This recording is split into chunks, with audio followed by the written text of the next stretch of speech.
जगात दोन प्रकारची माणसं असतात.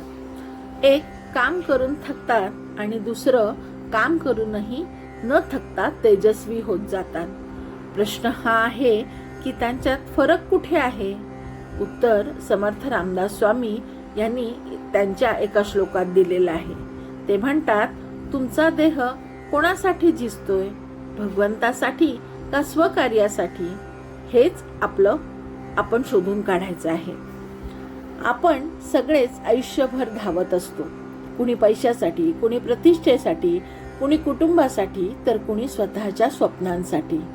पण दिवसाच्या शेवटी प्रश्न उरतो, ही धावपळ कोणासाठी? समर्थ रामदास स्वामी म्हणतात, शरीर झिजणार हे निश्चित आहे, पण जर ते फक्त स्वार्थासाठी झिजलं तर त्याचा शेवटी थकवा होतो, आणि जर ते देवकार्यासाठी झिजलं तर त्याच झिजण्यातून समाधान, आनंद आणि धन्यता मिळते. म्हणूनच समर्थ या श्लोकात एका आदर्श भक्ताची 3 लक्षणे सांगत आहेत. 1. त्याचा देह देवासाठी झिजतो. 2. त्याची वाणी नामस्मरणाने पवित्र होत असते. आणि 3. तो आपले कर्तव्य ईश्वर अर्पण बुद्धीने उत्तम प्रकारे पार पाडतो. असा भक्तच खऱ्या अर्थाने जगी धन्य होतो, असं समर्थ सांगतात. श्लोक क्रमांक 48. सदा देव काजी झिजे देह ज्याचा, सदा राम नामे वदे नित्य वाचा, स्वधर्मेची चाले सदा उत्तमाचा, जगी धन्य तो दास सर्वोत्तमाचा. जय जय रघुवीर समर्थ. सदा देव काजी झिजे देह ज्याचा. समर्थ म्हणतात, ज्या मनुष्याचा देह सतत देवाच्या कार्यासाठी झिजतो तोच खरा भक्त आहे. झिजणे म्हणजे स्वतःला संपवणे नाही, तर स्वतःच्या शक्ती, वेळ, बुद्धी आणि सामर्थ्याचा उपयोग सत्कार्यासाठी करणे. भगवद्गीतेमध्ये भगवान श्रीकृष्ण म्हणतात, यदा यदा हि धर्मस्य ग्लानिर्भवति भारत. जेव्हा धर्माची हानी होते तेव्हा मी स्वतः अवतार घेतो. पण भगवान प्रत्येक वेळी प्रत्यक्ष अवतार घेतीलच असे नाही. ते अनेकदा आपल्या भक्तांच्या माध्यमातून कार्य करतात. संत हे देवाच्या कार्यासाठी जन्म घेतात. ज्ञानेश्वर माऊलींनी भगवद्गीता मराठीत आणली. तुकाराम महाराजांनी अभंगातून नामाची गोडी लावली. समर्थांनी महाराष्ट्राला बालोपसाना, धर्म आणि राष्ट्रधर्माची शिकवण दिली. हे सर्व लोक देवकाजी झिजलेले देह होते. पण प्रत्येकाला कीर्तनकार किंवा प्रवचनकार व्हायची गरज नाही. एक आई जर मुलामध्ये संस्कार रुजवत असेल, शिक्षक जर विद्यार्थ्यांच्या जीवनात चांगुलपणाची बीजे पेरत असेल, डॉक्टर जर रुग्णांची सेवा करत असेल, शेतकरी जर प्रामाणिकपणे अन्न निर्माण करत असेल, तर हे सगळे देवकार्यासाठीच आपला देह झिजवीत आहेत हे सिद्ध होतं. कारण धर्म म्हणजे केवळ पूजा नाही, धर्म म्हणजे जगामध्ये चांगुलपणा वाढवणे होय. देवासाठी जगणे म्हणजेच रोज देवळात जाऊन बसणे देवाला अभिप्रेत नाही. जीवन जगणे म्हणजेच देवकाज होय. सदा राम नामे वदे नित्य वाचा. समर्थांनी सदा हा शब्द पुन्हा वापरला आहे. याचा अर्थ नामस्मरण ही एखाद्या विशिष्ट वेळीची गोष्ट नाही, ते जीवनात श्वास झाले पाहिजे. एकनाथ महाराज म्हणतात, नाम घेता सुखी होई जीव. तर तुकाराम महाराज म्हणतात, रामकृष्ण हरी हेच माझे धन. नाम हे फक्त उच्चारण नाही, ते मनाला देवाशी जोडून ठेवणारे माध्यम आहे. कारण देवकाज करताना एक मोठा धोका असतो, तो म्हणजे अहंकार. मी केलो, माझ्यामुळे झालं, माझ्यासारखं कोणी करतच नाही, हा करतेपणा मनाला खाली आणतो. म्हणूनच समर्थ सांगतात, वाणीवर राम नाम ठेवा. राम नाम म्हणजे सतत स्वतःला आठवण करून देणे.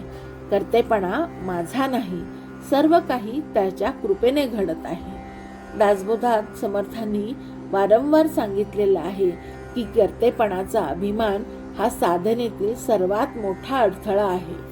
नाम हा त्या अहंकारावरचा उपाय आहे. ज्याच्या मुखी नाम असते त्याच्या मनात नम्रता टिकते. स्वधर्मेची चाले सदा उत्तमाचा, हा चरण अत्यंत गहन आहे.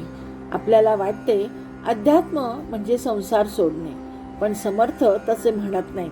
ते म्हणतात, तुझ्या वाट्याला जे कर्तव्य आलेले आहे तेच ईश्वराचे कार्य समजून तू उत्कटपणे कर. ज्ञानेश्वर माऊली म्हणतात, ह्यालाच स्वधर्म यज्ञ मी असे म्हणतो. यज्ञ म्हणजे फक्त अग्नीत आहुती टाकणे नाही. आपले कर्तव्य ईश्वरार्पण बुद्धीने करणे हाच खरा यज्ञ होय. स्वामी विवेकानंद म्हणतात, वर्क इज वर्कशिप, कामच म्हणजे पूजा. जर एखाद्या प्राध्यापक विद्यार्थ्यांना केवळ पगारासाठी शिकवत असेल तर ती नोकरी आहे, पण विद्यार्थ्याच्या जीवनात प्रकाश पडण्याचा भाव असेल तर ती साधना आहे. डॉक्टरांसाठी रुग्णालय हे मंदिर बनू शकते, शेतकऱ्यासाठी शेत हे मंदिर बनू शकते, गृहिणीसाठी स्वयंपाकघर हे मंदिर बनू शकते. प्रश्न कामाचा नाही, प्रश्न भावनेचा आहे. भगवद्गीतेमध्ये श्रीकृष्ण म्हणतात, स्वधर्मे निधनम श्रेय, म्हणजे स्वतःचे कर्तव्य प्रामाणिकपणे करणे हेच श्रेष्ठ आहे. दुसऱ्याचे अनुकरण करण्यापेक्षा स्वतःचे कर्तव्य ईश्वर भावाने करणे अधिक श्रेष्ठ आहे. म्हणजे काय? तुला जे काम आलेले आहे ते तू योग्य रीतीने करणे.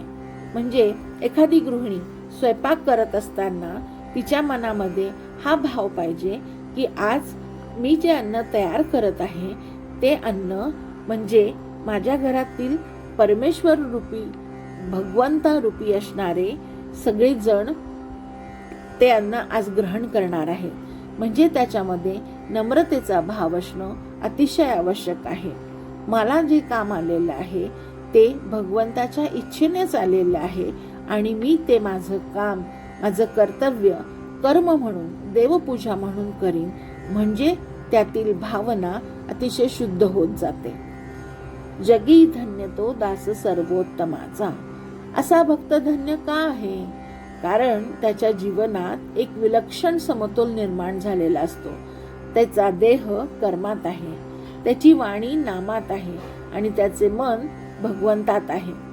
तो जे काम करतो तो कामाचा नुसता गुलाम नसतो, तर तो ते काम आपले कर्तव्य आणि भगवंताचा प्रसाद म्हणून करत असतो.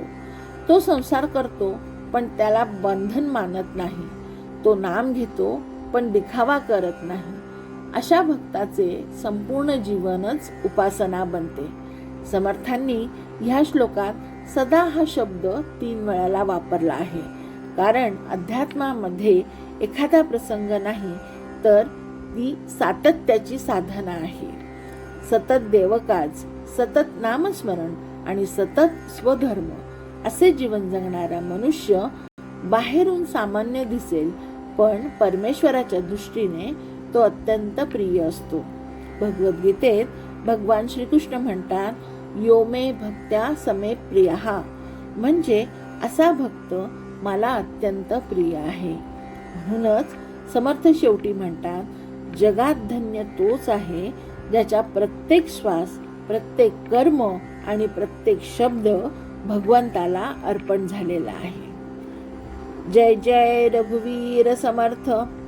ह्या श्लोकाचा अर्थ मला जसा समजला तसा मी सांगण्याचा प्रयत्न केला आहे. यात जर काही त्रुटी असेल तर क्षमस्व. ह्या श्लोकाप्रमाणेच इतर श्लोकही जर आपल्याला ऐकायचे असतील, अर्थ जाणून घ्यायचा असेल तर कृपया माझ्या चॅनलला सबस्क्राईब करा. धन्यवाद.